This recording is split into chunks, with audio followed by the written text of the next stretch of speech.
Good morning. On to chapter 2, which is community in sport. So, a quick overview and review.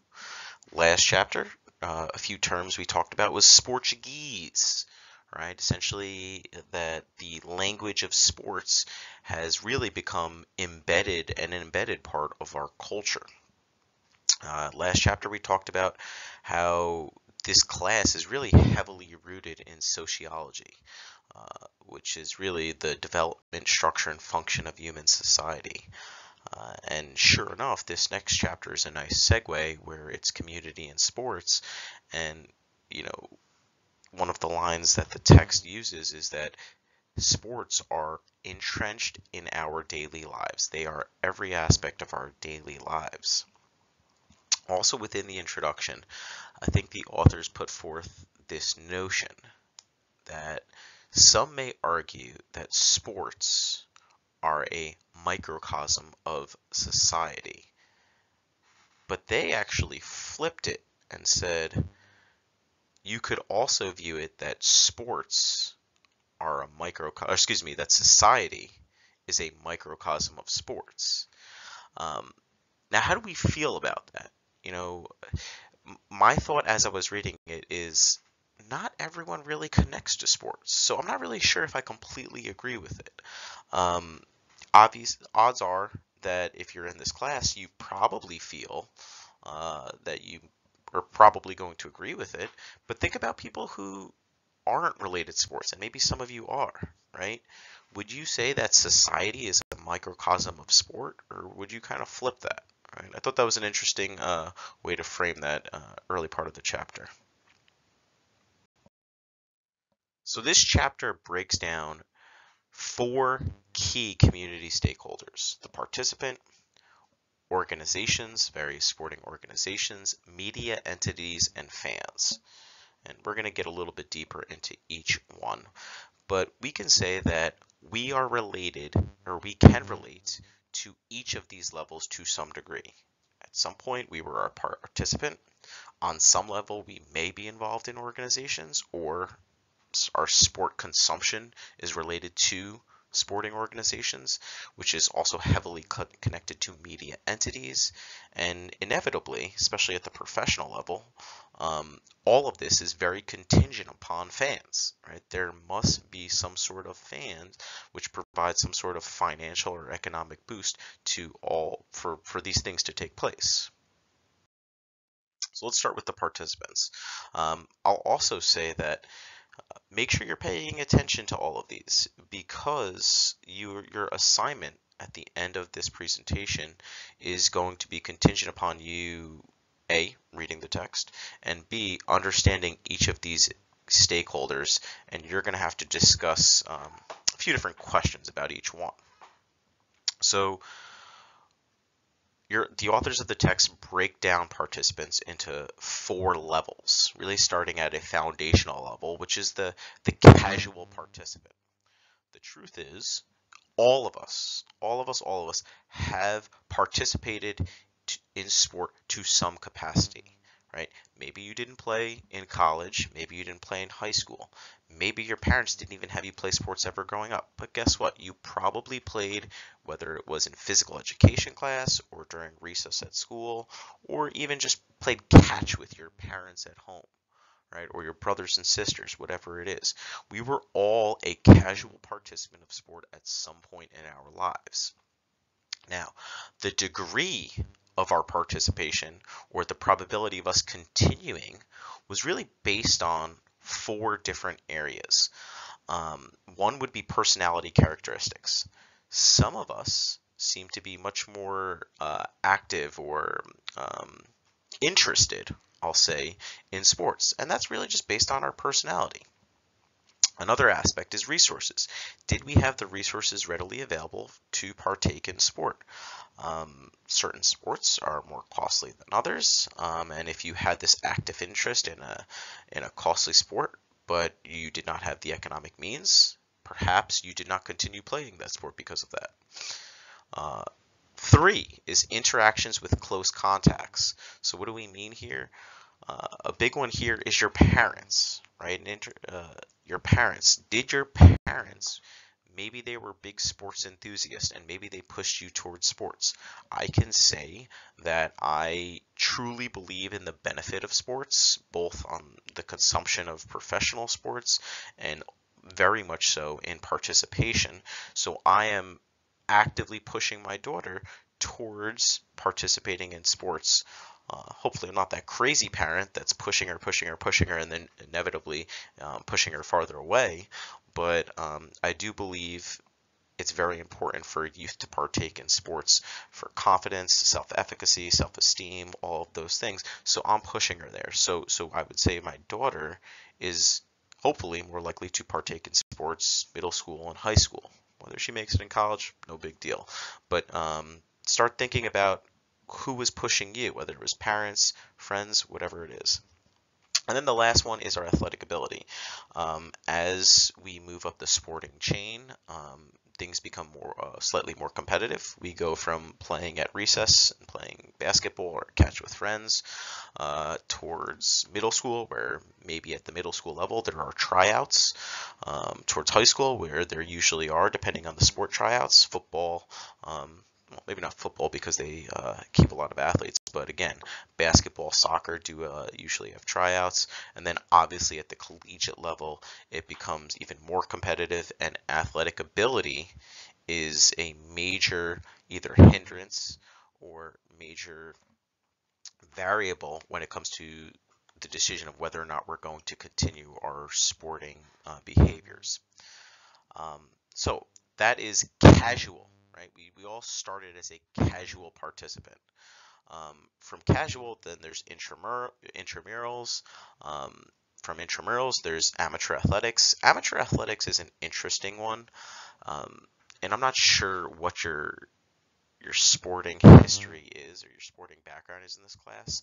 I don't know if other classes have taught you the background of sports, but amateur athletics were this really kind of controversial thing from like the 1930s and 40s up to about the 1970s and 80s.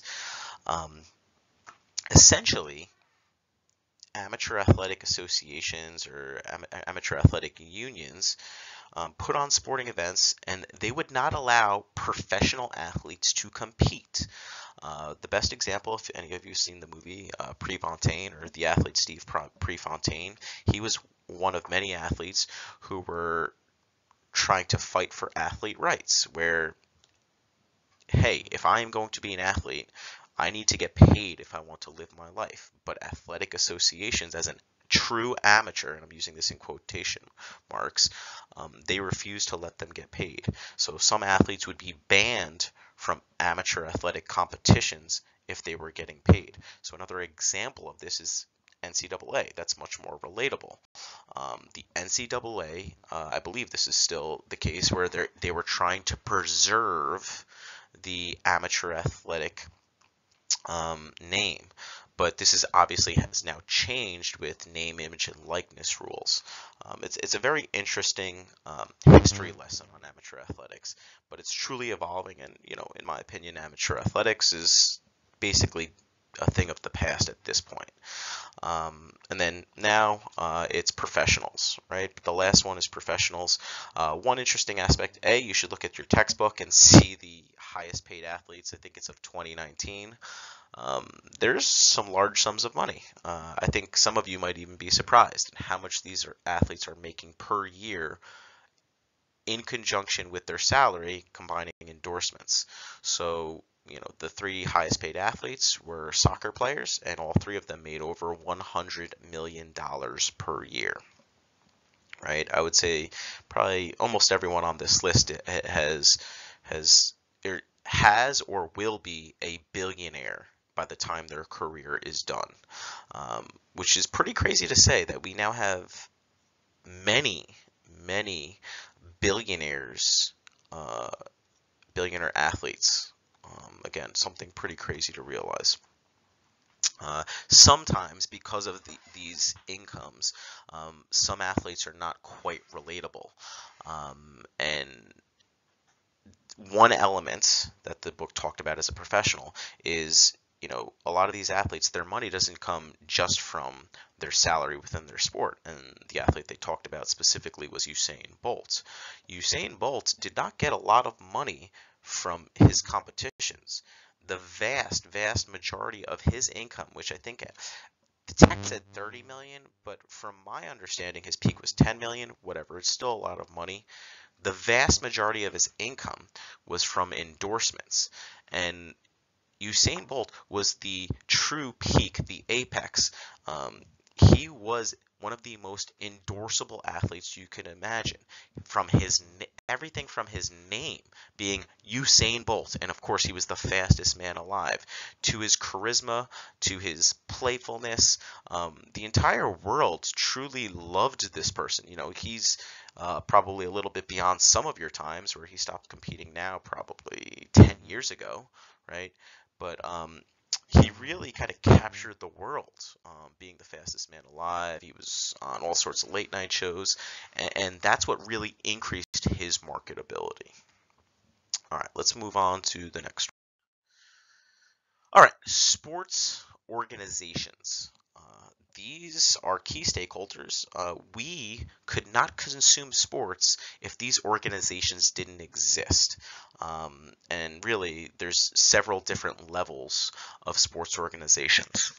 So one is recreational clubs.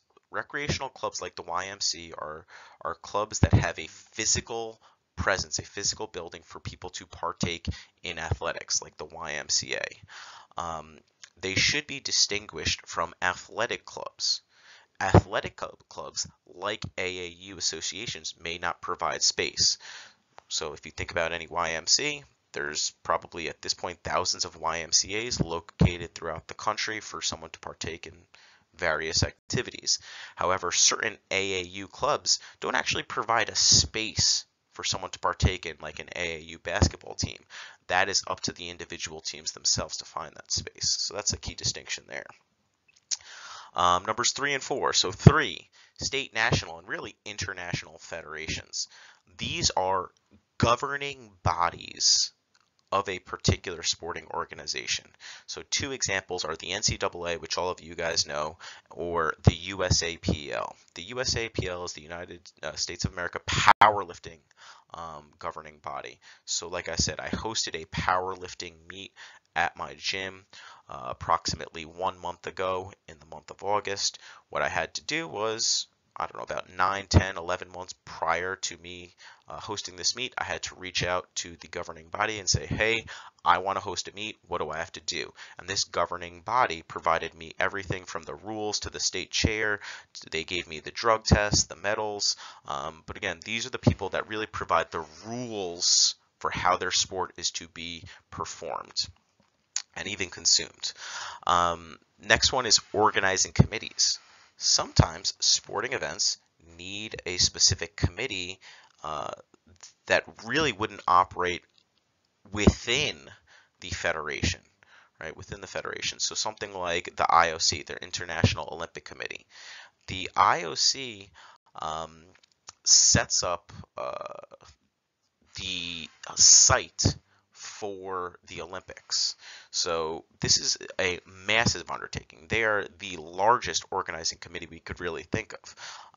And it's something that's really like an 8-year process. And if you're in my sports management class, we get into this a little bit more.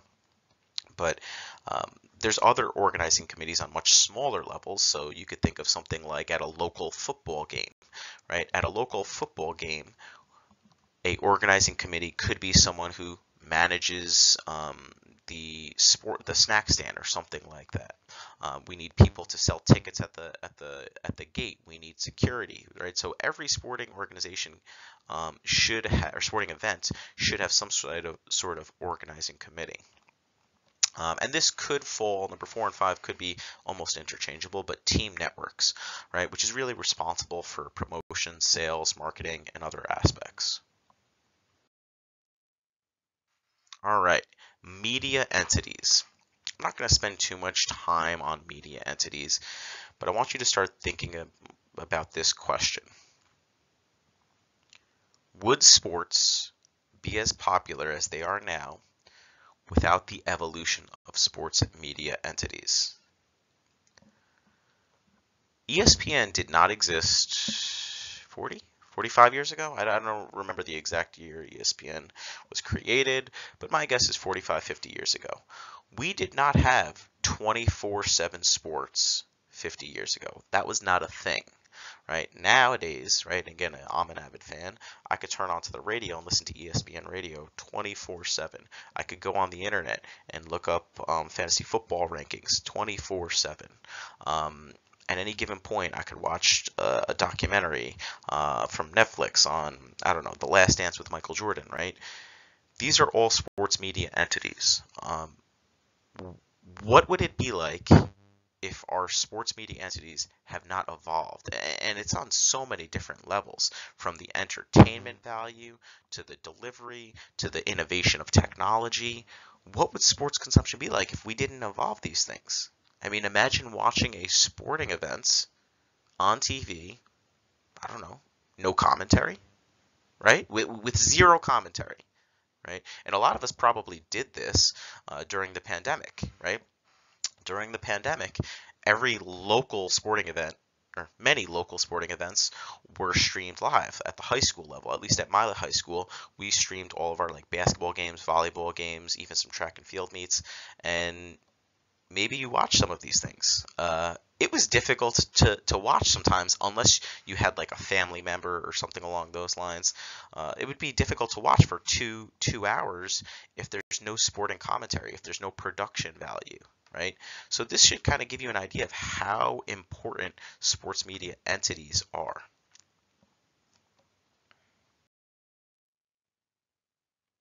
Ah, and the last key stakeholder, the fan. Well, this might be the most key stakeholder for professional sports, right? Professional sports would not exist if you, the fan, were not willing to spend money on the sports product, right? Now, why are fans interested in consuming sports? We'll get to this at the end. All right. The most important thing, at least from this slide, that I want you to take away is fanship versus fandom. There is a difference, right? So that by definition, fanship is a connection to the team, right? Fanship would be me being a fan of the New York Knicks, right? The Knicks have a big win. What do? I get excited, right? I get excited. I go and tell my wife, whatever it is. Fandom is slightly different, right? Connection to other fans, right?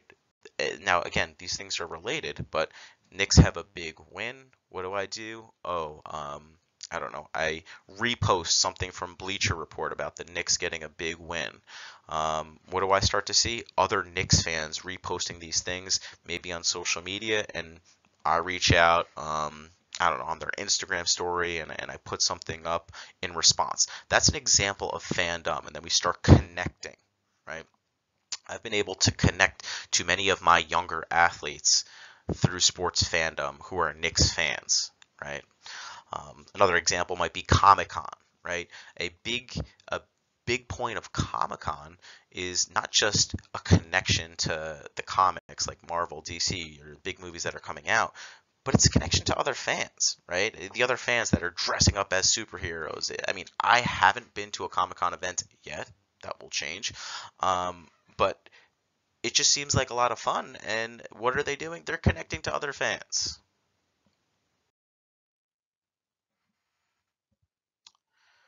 All right. Fan consumption. All right, fan consumption. So the authors put forth that we consume sports on several different levels, or you could be one of several different subtypes. So first is the first person supporter. This is the person that needs to be at every single event firsthand. They need to witness it, right? Season ticket holders, it could be a parent who has to be at their son's or daughter's sporting event every single time. That is the firsthand supporter. From there, you have the home dwelling devotee, right? And this is essentially people that are still major fans, but they don't attend the game in person. I fall somewhere in the home dwelling devotee category personally, where um, I rarely go to sporting events. However, I am an avid fan. I definitely wouldn't say I fall within the social sports addicts element. Um, these are people that are going to sports bars or parties to attend sporting or to watch and consume sporting events. People that go to your local sports bars. That's not really my MO, but many people, they'll text their friends, hey, let's go to the bar, watch the sporting event. Last is virtual world aficionados. These are people like bloggers. Nowadays, I guess we don't really have as many bloggers. That's probably an outdated term. But people that really, social media lights that produce sports content. So two terms that we're going to get to later in the semester are um, burging, and corfing, right? And they're essentially opposites, right? As a fan, like I said, with like the Knicks, right, is we are going to bask in the reflected glory of our sports teams, right? The opposite of that is cutting off reflected failures. So, again, if we're talking about the Knicks haven't really been good in a long time, right? So I'm probably going to fall more along the lines of corfing, as the Knicks have been pretty terrible for a very long time, but hopefully that would change. So, your assignment, right? We're at the 21-minute mark. Your assignment. I want you to look at each of these levels of community, right? The sports organizations, the participant, whatever it is, and you have one aspect for each of these. One, identify influences over your sport participation when you were beginning, right? So I talked about why people partake or continue in sports, whether it was their sporting ability, whether it's their parents, their friends, right? Why did you first start partaking in sports, and what really decided whether you were going to continue or not, right? Two, sports organizations. Identify a key difference between state, national, international federations, and organization committees. So this is actually a little tricky. I want you to go into your text for this one. This is simply more of just a question. What is the key difference between state, national federations, and organizing committees? Right, the text has the answer to this. 3, media entities. This is kind of the question I put forth. How has sports media influenced your involvement in sports? That's kind of self-explanatory. How has it influenced your self-involvement in sports? All right. And lastly, motivations for fandom. In the text, Rainey lists 4 possible reasons for emotional appeal to sports. Right. Why do you participate as a sports fan? Right. So there was one that I'll give you guys, was that I can identify with. I partake in sports nowadays as a method of escape. I have a very busy life, right? I have a very busy life, and Sunday football is a great way to disconnect from that, right? There was 3 others, right? You don't have to list all 4 reasons. You should list all 4 reasons just to go into the text, but what is the biggest one for you? Why do you consume sports? All right, that's it. If you guys have any questions, feel free to let me know.